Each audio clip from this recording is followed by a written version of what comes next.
right. Another edition of the Center to the Edge podcast.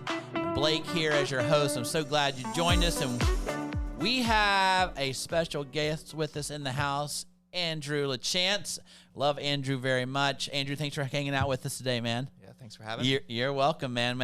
We are in the midst of you guys have been joining us. We've been with our conversations with leaders at Radius, get to know a little bit about them. And, man, Andrew, I was thinking, how long have we known each other?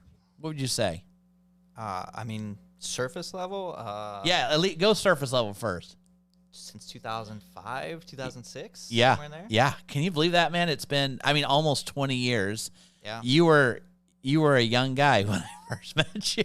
Yeah. Oh, I goodness. was a kid. Yeah, you were, man. When I was a youth pastor, Andrew and then Amy, your wife. My sister at first. And, yeah, that's right. Your other Amy, he married Amy. His sister's Amy. We're both in youth group. That's how I first met you, right? Yep. Yeah, they were more involved than me. I came a little bit. Yeah, you did. But my sister Amy was really involved. Yep. And then my sister and now my wife also got involved. Which is cool. And I had the privilege to perform the marriage ceremony for you. It's I always say weird, like when I had the privilege to marry you, that doesn't sound right. So I had the privilege to perform the ceremony for you and Amy. Yes. That was really cool. And then me and Amanda left on sabbatical and took some time away, and we moved back in 2014, launched Radius. And tell me a little bit about how did you and your wife, how did you guys get to Radius?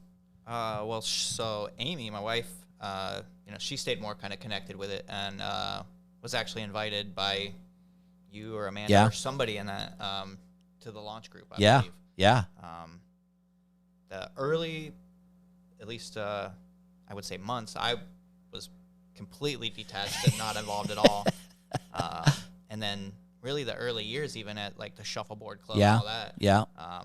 I was a relatively regular attender, Yep. but I was that guy we talk about sitting in the back checking the box. Yeah. Make your wife happy. Yeah. I think, people listening, I think we can relate to that. Sometimes you're there because it's what you think for your family and for your wife, and you're there and you're checking the box. And that was the first, what we say, couple of years at Radius.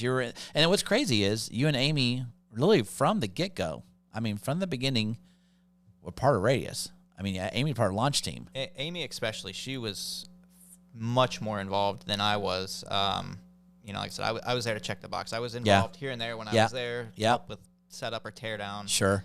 But very surface level. I never even made a PB&J. I never made a PB&J. Never once. That was not my thing. Yeah, you're like, I'll let them do it. Yeah. But I will say this though. I'm glad that you at least felt comfortable or welcome to be there, and just like you didn't feel like maybe you did. I hope you didn't feel this pressure to have to perform or do anything. You could just be you and show up. 100%. That is definitely a huge part of Radius, that it doesn't matter where you are in life or your journey. That's so good. Always being welcome and even being a face sitting in the back of the room that probably should have been pressured a lot more than it was. Being welcome to sit back there and figure your way through life. Yeah, that's awesome. And then, gosh, what year was it? We went on the missions trip. I want to say 2018. Yeah, I think you're right. Because it was before COVID. Yeah. That was a couple years of my wife wanting to go. And I pushed back, money, this, that, kids, work. Whatever the reason. You're like, there's got to be a reason. Yeah. I could find the excuse. Finally, Amy and I got married pretty young and journey through life, figuring things out and building our relationship. It got to a point where, I realized that it was super important to her that we went. So that year for 2018, finally, wow. I guess we just have to admit that God said, hey, you're going to follow her and do this for her, regardless of whether you want to be there or not. And then, obviously, God made a way. Yeah. Like the church, Radius, made sure we were able to be there, which very honored by that, very blessed by that. But that church was that trip, that mission trip was a catalyst. Yeah. Big catalyst. I mean, go back to 2018. Did you know what to expect when you were going on this trip? I'm sure there was nerves, didn't know exactly what. What do you feel like you experienced or really just impacted you on that trip? Well, I mean, going there, Yeah. I wasn't really, I was a little uncomfortable because going out of my comfort zone, right? Sure. A whole other third world country, never been to. I'm a pretty picky eater. So relinquishing control, not having a car, not driving, like I've got some things in my life that have made me, I don't go someplace if I'm not driving. Yeah. I have control of myself. And this was zero control. I had no planning in it, nothing. It was a huge part of that. But, my plan going into it was I got a week off work. This is a vacation, no kids, no nothing. I like it. That was all. Little did you know, right? Little did you know. Little did I know. Yeah. So that trip was a huge catalyst. Yeah. In opening my eyes to other people, to God, Yeah. probably. Yeah. To Radius. Yeah. To other people at Radius. A couple of things that were really struck me being there. We're sitting in the hotel room talking one of the nights on the trip, and we're getting to know each other. And there's Doug and Jimmy, who I've seen them pretty much every Sunday for a couple years at that point, at least. Couldn't tell you their name at that point. I had no idea who they were. And we're talking, and they're like, yeah, we've been going here for this long, and how long have you been coming here? I was like, well, about the same amount of time. It just really struck me like, hey, maybe I should at least make a little effort to get to know people, and whatever that may be, let it be. I'd say, I got to be a part of that trip and watch. And I definitely think across the board, it was a great relational building time for you, for all of us to connect on a different level. A lot about growth spiritually as a person. I come out of that trip, and that was what kind of was a catalyst for you, wasn't it? You came back, and I don't remember exactly, but if you don't, Andrew, you probably see Andrew every Sunday. He's no longer the guy sitting just in the corner. He is fully engaged. He runs production team, does a great job. Really took over, and I feel like I would say this when we've talked about this. Really took it to a whole nother level, and that trip was a catalyst, which I think is cool. Just for anybody who considered going on this trip, I think it's. Would you say it's to try go once, check it out? Yeah. You're not going to regret it. You're not going to come back with any negative from it. That's so good. If you come back gaining nothing, well, hey, there's no step backward. Yeah, so that's right. You either come back the same or you come back changed for the better.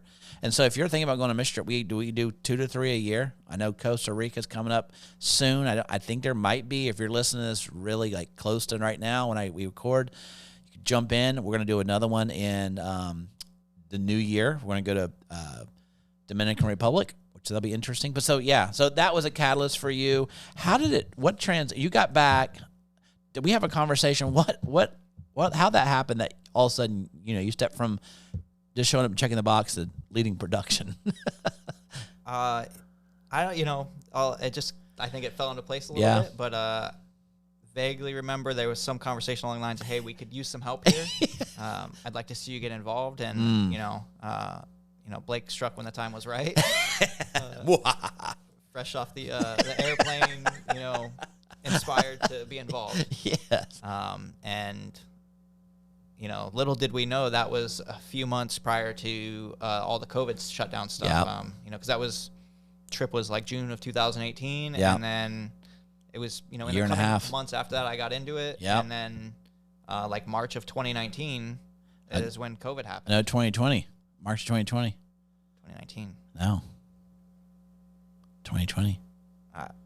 I'm pretty sure. Somewhere. Fact check us, guys, if you're listening. Yeah. But yeah, and that was a big step because we before that had never done any kind of online. Right. We talked about it. We did actually had conversations like, this is where you want to go one day.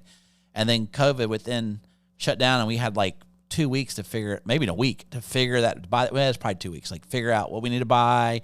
And you worked your tail off, putting everything in. I can't take much credit for a lot of that. Frank Ranieri. Yes. The live stream. He give a shout out to Frank. Yeah. You're awesome. Frank really made that happen, but then he built a computer for it, didn't he? Yeah, he did the first streaming computer and stuff. He basically spearheaded all that because, like I said, that's why I'm pretty sure it was 2019 because I was not wrapped around stuff yet. He was like that conversation. I wasn't even a part of the live stream conversation. Yeah. That happened, and I was figuring out how to make stuff work. Yeah. You know, and beside it, and then the team that we had back then was me, Frank, and Cassie, and for how long did we shut down for in live stream? We were from March all the way to June. We were just completely live stream. We record on Friday nights, I think. Was that when we did it? Or Thursday nights? Or Friday night, yeah. And I think, that time was a lot of learning. That was a big learning curve, wasn't it? For all of us. Yeah. Yeah. Well, first of all, I'm grateful for you and Amy that you came to Radius. I'm glad that Amy felt led to say, I want to be a part of the launch team, which is cool. We're celebrating 10 years coming up, and that's a big thing. And we really want to give a shout out to all the people who helped launch Radius. And then that you chose to go on that mission trip. I praise God for that. I'm glad. I'm so grateful that you've taken on this team and did a great job with it. Grateful for you. Yeah, maybe the mission trip was 2019. Yeah, it might have been. I was thinking, we just realized earlier this year that I've been doing this 5 years. Yeah, that's right. So 2019, 2020 was COVID. Yep. Went through all that. And, like I said earlier, man, just what you've done for production has been awesome. I know the work and effort, and I just want to tell you thank you.